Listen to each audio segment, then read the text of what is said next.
Hi, I'm Pastor Julian from Central Church. Ephesians 5:31-33 says this, "Therefore a man shall leave his father and mother, and hold fast to his wife, and the two shall become one flesh."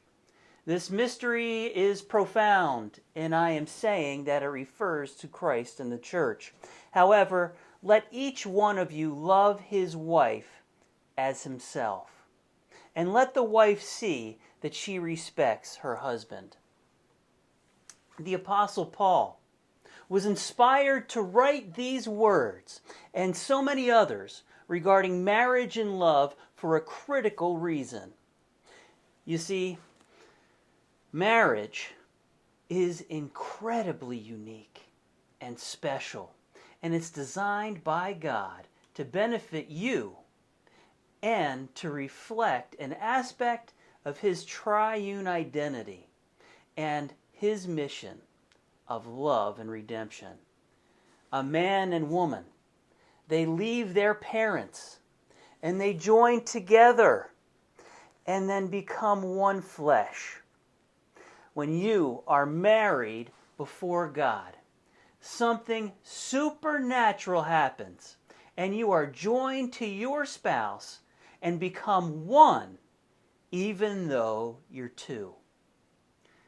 And as one flesh, husbands must love your wives as yourself.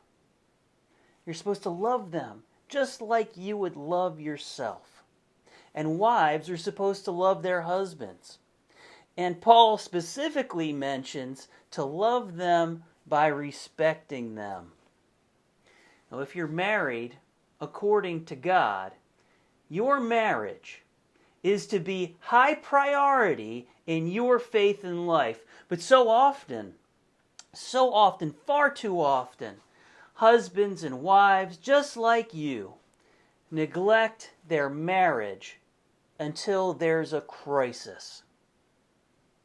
Before you know it, your spouse is engaged in adulterous behavior. The flame of your love seems to be snuffed out. Maybe you have a desperate longing for something better, or there's constant fighting, and maybe there's just cold non-communication. All these things resulting in someone wanting out of the marriage.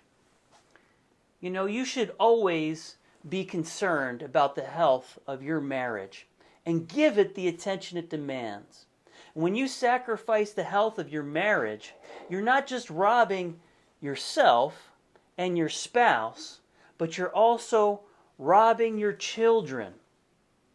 A parent's marriage is arguably the biggest determining factor of your child's success and their faith. According to many studies, including studies done by the Institute for American Values, children raised in intact married families are more likely to attend college, are physically and emotionally healthier, are less likely to be physically or sexually abused, are less likely to use drugs or alcohol or commit delinquent behaviors, have a decreased risk of divorcing when they get married, are less likely to become pregnant or impregnate someone as a teenager, and are less likely to be raised and grow up and live a life in poverty.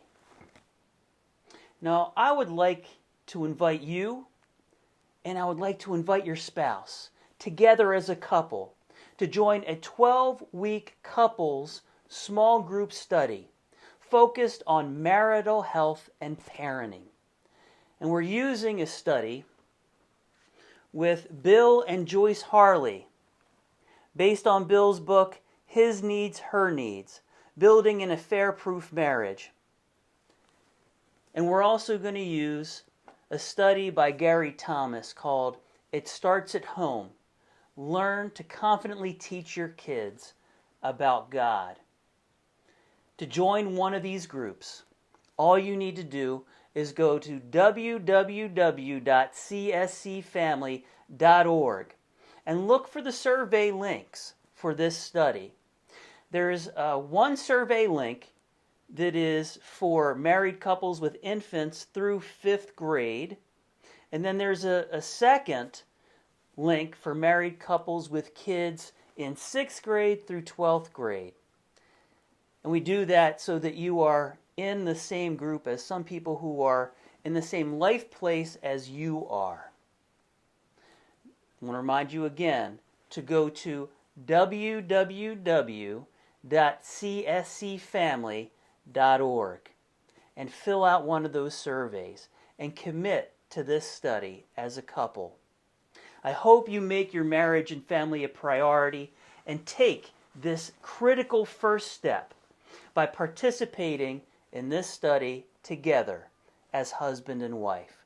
God bless you and have a great day.